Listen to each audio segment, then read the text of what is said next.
بلا ناغہ عدالت جایا کرتے اور مقدمات کو دیکھا کرتے تھے۔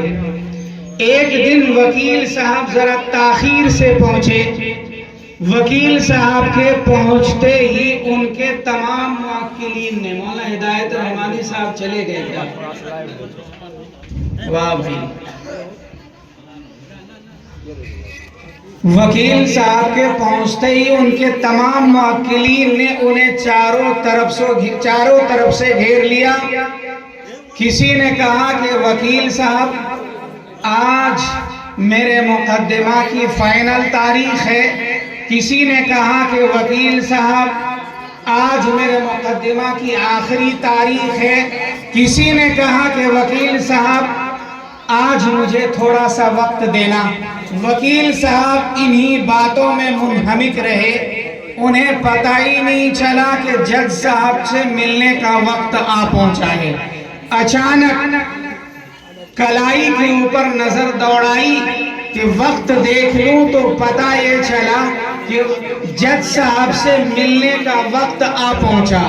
اسی مجمع کے اندر بے ساختہ زبان سے یہ جملہ نکلا کہ آج میں گھڑی اپنے غسل خانے میں بھول آیا۔ ایک شخص اس مجمع میں سے کھڑا ہوا، نکلا بازار گیا اور بازار میں مرغ کے 2 بچے خریدے اور دونوں بچوں کو ہاتھ میں لے کر وکیل صاحب کے گھر پہنچ گئے۔ کنڈی کھٹکھٹائی، بیگم برآمد ہوئی۔ کہا کہ وکیل صاحب نے ہمیں بھیجا ہے اور یہ 2 مرغ کے بچے دیے ہیں اور مجھ سے کہا کہ یہ مرغ کے بچے میرے گھر دے آؤ، اور گھڑی میں غسل خانے میں بھول آیا ہوں، وہ گھڑی اٹھا کے لے آؤ۔ بیگم نے نہ آؤ دیکھا نہ در کیا اور گھڑی آنے والے کے حوالے۔ شام کو جب وکیل صاحب گھر تشریف لائے تو بیوی سے پوچھا کہ محترمہ یہ مرغ کے بچے کہاں سے آئے؟ یہ مرغ کے بچے کہاں سے آئے جو گھر کے صحن میں ٹہل رہے ہیں؟ تو بیوی نے جواب دیا، وکیل صاحب آپ بھی کیا خوب مذاق کرتے ہیں، ارے آپ ہی نے تو ایک صاحب کے ہاتھ مرغ کے 2 بچے بھجوائے ہیں اور آپ غسل خانے میں گھڑی بھول گئے، وہ گھڑی ان کے ہاتھ آپ نے منگوائی۔ مرغ کے بچے گھر میں ہم نے رکھ لیا اور گھڑی آنے والے کے حوالے کر دی۔ اب وکیل صاحب سر پہ ہاتھ رکھ کر بیٹھ گیا اور کہا، واہ، وکیل کے گھر میں دن دہاڑے چوری، وہ وکیل جو اپنی دفعات کے طاقت سے ہزاروں مجرموں کو حوالات کے اندر گرفتار کرتا ہے، آج اس وکیل کے گھر میں چوری۔ دوسرے دن وکیل صاحب پہنچے عدالت اور وہ چور پھر آ گیا۔ کنڈی کھٹکھٹائی، بیگم برآمد ہوئی۔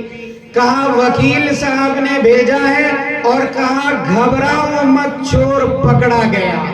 گھبراؤ مت، چور پکڑا گیا اور ثبوت کے واسطے مرغ کے یہ 2 بچے بھیجے ہیں، جبکہ یہ وہی چور ہیں جو کل مرغ کے 2 بچے دے کر گھڑی لے کے فرار ہو گیا اور آج آیا اور کہا چور پکڑا گیا۔ ثبوت کے واسطے عدالت میں مرغ کے 2 بچے منگوائے ہیں۔ اب بیگم نے نہ آؤ دیکھا، نہ تاؤ، نہ جان، نہ پہچان، نہ جانچ، نہ پرکھ، مرغ کے 2 بچے آنے والے کے حوالے کر خوب مذاق کرتے ہیں۔ ارے آپ ہی نے تو کہلا بھیجا کہ گھبراؤ مت، چور پکڑا گیا، اور عدالت میں آپ نے مرغ کے 2 بچے ثبوت کے واسطے منگوائے ہیں۔ اب وکیل صاحب دونوں طرف سے سر پکڑ کر بیٹھ گئے، کا غضب ہو گیا۔ ایک وکیل کے گھر میں دن دہاڑے چوری اور چوری پہ چوری۔ میرے دوستو، یہ واقعہ میں آپ کو ہنسنے کے لیے نہیں سنایا، میں آپ کو یہ واقعہ اس لیے نہیں سنایا کہ آپ ہنسیں اس کو سن کر کے، بلکہ میں یہ واقعہ اس لیے آپ کو سنایا کہ جس طریقے سے مال کا چور اس دنیا کے اندر موجود ہے، اسی طریقے سے نماز میں چوری کرنے والے لوگ بھی اس دنیا کے اندر پائے جاتے ہیں۔ جس طریقے سے دین پر ڈاکہ ڈالنے والے مجرم، دین کے غدار اور لٹیرے ہمارے سماج کے اندر گھومتے ہیں، جس طرح ہم اپنے مال کی حفاظت کے واسطے اس کو کسی محفوظ جگہ پر رکھتے ہیں اور اس کی حفاظت کرتے ہیں، ویسے ہی دین اسلام کی حفاظت کے واسطے ہمیں ہوشیار رہنے کی ضرورت ہے۔ میں نے ابھی آپ حضرات کے سامنے قرآن کریم کی ایک آیت کریمہ تلاوت کی، لَقَدْ كَانَ لَكُمْ فِي رَسُولِ اللَّهِ أُسْوَةٌ حَسَنَةٌ۔ پروردگار عالم ارشاد فرماتا، او لوگو ہم نے نبی کی زندگی میں تمہارے واسطے بہترین نمونہ رکھا، ہم نے نبی کی زندگی میں تمہارے واسطے بہترین نمونہ رکھا ہے۔ کیا مطلب؟ نمونہ کس کو کہتے ہیں؟ نبی کی زندگی کیا ہے؟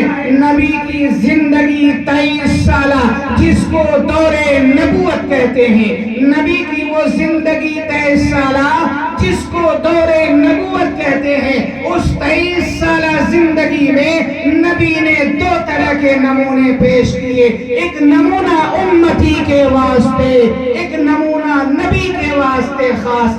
بہرکیف بات لمبی چوڑی ہو جائے گی، اس لیے میں درمیان کی تمام باتوں کو حذف کرتے ہوئے خاص پوائنٹ پہ آتا ہوں۔ اختصار کے ساتھ میں یہ عرض کرنا چاہتا کہ نمونہ کس کو کہتے ہیں؟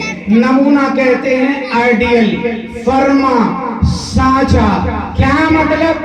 ہمارا عمل نبی کے نمونہ عمل کے مطابق ہو، ہمارا عمل نبی کے نمونہ عمل کے مطابق ہو، ہمارا عمل نبی کے عمل سے نہ بہنے پائے، ہمارا عمل نبی کے نمونہ عمل سے نہ گھٹنے پائے، نبی کے نمونہ عمل سے عمل کو بڑھانا بھی جرم، نبی کے نمونہ عمل سے عمل کو گھٹانا بھی جرم۔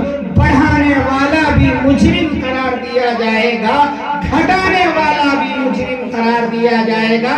بات سمجھ میں آ رہی ہے؟ نہیں آ رہی ہوگی، لیکن آج ہم سمجھا کر جائیں گے، بالکل ہندی کی چندی کر کے جائیں گے، اور ایسا سمجھائیں گے کہ اگر کوئی بدماش آپ کو بگاڑنے کے لیے آئے تو آپ اس کے کھوپڑی کا علاج کر سکیں۔ نمونہ عمل کس کو کہتے ہیں؟ کیا مطلب نمونہ عمل؟ حافظ صدام صاحب، مولانا ہدایت اللہ رحمانی صاحب، آپ تشریف لائیں، بڑی مہربانی ہوگی۔ نبی کے نمونہ عمل، نمونہ عمل کیا مطلب؟ آپ پہنچے بازار، آپ کو ایک جوتے کی ضرورت ہے، آپ دکان گئے اور دکان مالک سے آپ نے کہا کہ بھائی میرا پاؤں 8 نمبر کا ہے، لہذا مجھے 8 نمبر کا جوتا چاہیے، میرا پاؤں 8 نمبر کا ہے، مجھے 8 نمبر کا جوتا چاہیے۔ باٹوں کو داخل کرنا چاہا تو پتہ یہ چلا کہ پاؤں جوتا میں جانے کے لیے تیار نہیں اور جوتا پاؤں میں آنے کے لیے تیار نہیں۔ بھائی یہ کیا ماجرا ہے؟ یہ جوتا ہے، کوئی چپل نہیں، پھر یہ جوتا پاؤں میں آتا کیوں نہیں اور پاؤں جوتے میں جاتا کیوں نہیں؟ آپ جھکے، جوتا کو اٹھا کے پلٹ کے دیکھا تو پتہ یہ چلا کہ یہ جوتا ہے 7 نمبر کا اور آپ کا پاؤں 8 نمبر کا۔ ذرا سوچو مسلمانوں، پاؤں کے نمبر سے 1 نمبر گھٹ جائے، وہ جوتا آپ کے پاؤں میں آنے کے لیے تیار نہیں اور پاؤں آپ کا اس جوتے میں جانے کے لیے تیار نہیں۔ کیوں؟ آپ نے نمونہ عمل کے خلاف کام کیا۔ دکاندار نے دوسرا ڈبہ اٹھایا اور اس میں سے ایک جوتا نکال کے آپ کے سامنے رکھ دیا۔ آپ نے سوچا ذرا اس کو بھی چیک کر کے دیکھ لیا جائے۔ آپ نے اس میں پاؤں ڈالا، پتا چلا کہ پاؤں آسانی کے ساتھ جوتا میں داخل ہو گیا۔ آپ نے سوچا ابھی میں دکان کے اندر ہوں، ذرا ٹیسٹ کر کے چیک کر کے دیکھ لیتا ہوں کہ پنجہ دبتا تو نہیں ہے، انگلیاں گھستی تو نہیں ہے۔ آپ دو چار قدم چلے تو پتا چلا کہ پاؤں وہاں اور جوتا یہاں، جوتا یہاں اور پاؤں وہاں، پاؤں جوتا کو لے کر آگے بڑھنے کے لیے تیار نہیں اور جوتا پاؤں کے ساتھ چلنے کے واسطے آمادہ نہیں۔ کیوں بھائی؟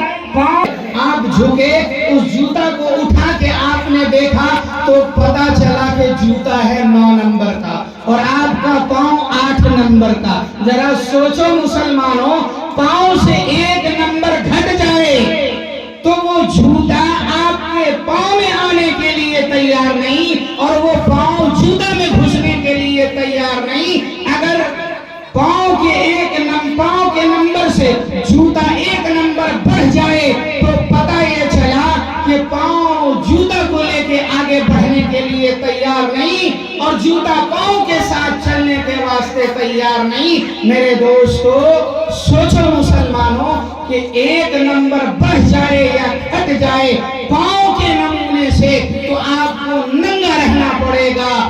اللہ نے فرمایا لَقَدْ كَانَ لَكُمْ فِي